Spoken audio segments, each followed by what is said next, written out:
Қайырлы таң, саламатсыздар ма? Бүгін фикус эластика жөнінде болады. Маған мынадай фикус эластика келді.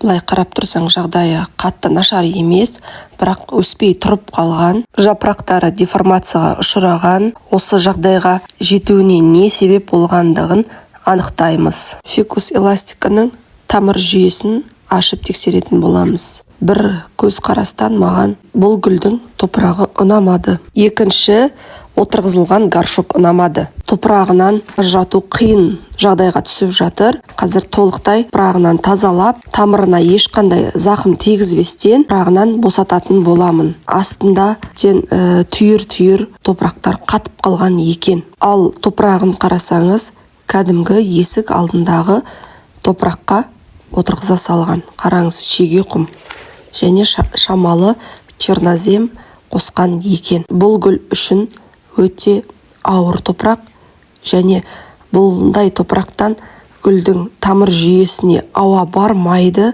тұншығады және сәйкесінше шірей бастайды. Тамыр жүйесі кішкене ғана екен. Бұл үлкен бойы ұзын гүлге бұл тамыр тіптен сәйкес келмейді. Артық топырақтан тамырын тазалап алдым. Видеоны тамашалай отырып ақпаратпен бөлісіп кетейін. Жалпы барлық фикус горшоктың үлкен болғанын ұнатпайды. Ылғалдың көп болғанын ұнатпайды. Сондықтан фикус гүлімізді, кішкентай гүлді біз барып үлкен горшокқа отырғызып қоймаймыз.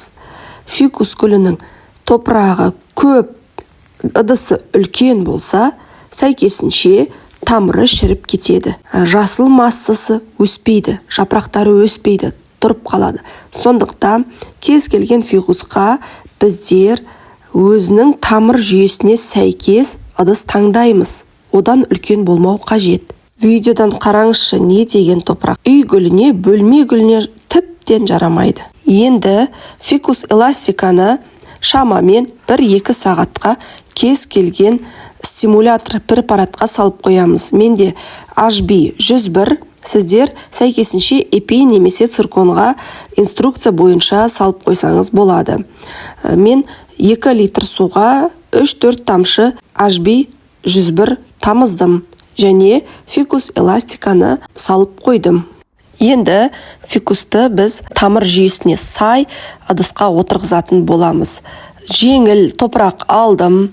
Топырақтың құрамын жаза кетемін. Топырақты салып алдым. Горшокқа дренаж салған жоқпын. Егер сіз өзіңіздің суаруыңызға сенімсіз болсаңыз, онда міндетті түрде дренаж салыңыз. Қараңыз, менің алған горшогым қандай және фикус эластиканың тамыры қандай. Үлкен емес, сәйкес келеді. Цион для цветов қосамын. Удобрение ешқандай құймаймыз, тек қана суарамыз. Фикус эластиканы орналастырып, әрі қарай топырақпен толықтырып тұрғызатын боламыз. Фикус эластика жарық жақсы түсетін жерге қоясыз, бірақ тікелей күн түспеуі қажет. Күн түспеген жерді де, жарық аз болған жерді де көтере алады, бірақ ол мүлдем жарықтан алыс қою деген емес. Жарық жеткілікті болса, мына жапырақтарыңыз ірі, әдемі болып өседі. Суарғанда өте абай болыңыз. Көп су құйып қоймаңыз. Аздап суарсаңыз, сіз үшін де, гүл үшін де жақсырақ болады. Мысалға, мына 2 литрлік ыдыс болса, 2 литрлік ыдысқа 200 грамм су құйсаңыз жарайды. Одан көп қажет емес. Және шылқытып суармаңыз. Фикус шылқытып суарғанды ұнатпайды. Арасында міндетті түрде интервал болуы қажет. Жаз айларында 4-5 күнде суарсаңыз, қыс айларында 2 аптада 1 рет қана суарсаңыз болады. Фикус эластика бөлме температурасында тұра береді. Қыс айларында 15 градустан төмен болмау қажет, және қыс айларында демалдырып алсаңыз тіпті керемет болар еді. Температура қатты ыстық болса да болмайды. Өзінің белгілі бір деңгейі бар. Мысалға, 15 градус пен 25 градустың аралығы. тыңайтқыш. Қазір дүкендерде тыңайтқыштардың сан алуан түрі бар. Соның ішінде арнайы фикусқа арналған тыңайтқыштар бар. Егер таба алсаңыз, соны пайдалансаңыз болады. Егер болмаса, декоративно-лиственных деп аталатын тыңайтқышты пайдалансаңыз болады. Ол сәйкесінше азотты тыңайтқыш. Тек қана азот емес, басқа да минералдар қажет болады. Сондықтан араластырып әртүрлі удобренияларды пайдалануға болады. Жаз айларында аптасына бір рет тыңайтқыш пайдаланасыз, ал қыс айларында айына бір рет қана құйсаңыз жарайды. Көп құйып қажет емес. Фикус эластиканы қайта отырғыздық және мен суарып қойдым. Қайта отырғызғаннан кейін арада шамамен 2-3 апта уақыт өтті. Міне 2-3 аптадан кейінгі нәтижені қараңыз. Жаңа жапырақтар беріп жатыр.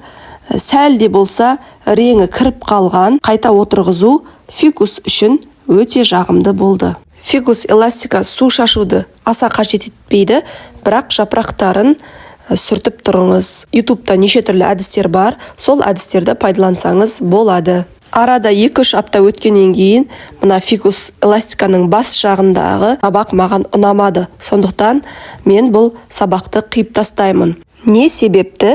Қайта отырғызу кезінде қиған жоқпын. Себебі ол гүлге стресс болады. Сондықтан сәл де болса уақыт өткенін қадағалап, 2-3 аптадан кейін ғана гүлдің бас жағын мен қиып тастадым. Арада тағы да 2-3 апта өтті. Міне нәтижені қараңыз. Міне кесіп тастаған жоғарғы жағы, жаңа жапырақтар шығарып жатыр. Әдемі болып құлпырып тұр. Бұрынғы жапырақтар әрине солайынша қалады. Алла қаласа жарық жеткілікті болса, әдемі жаңа жапырақтар шығып өсетін болады. Міне сіздерге фикус эластика жөнінде қысқаша ақпарат беріп өттім. Егер түсінбеген сұрақтарыңыз болса, комментарийда қойыңыздар. Және сіздер қандай нәтижеге жеттіңіздер, айта кетіңіздер, бөлісе кетіңіздер. Сау болыңыздар.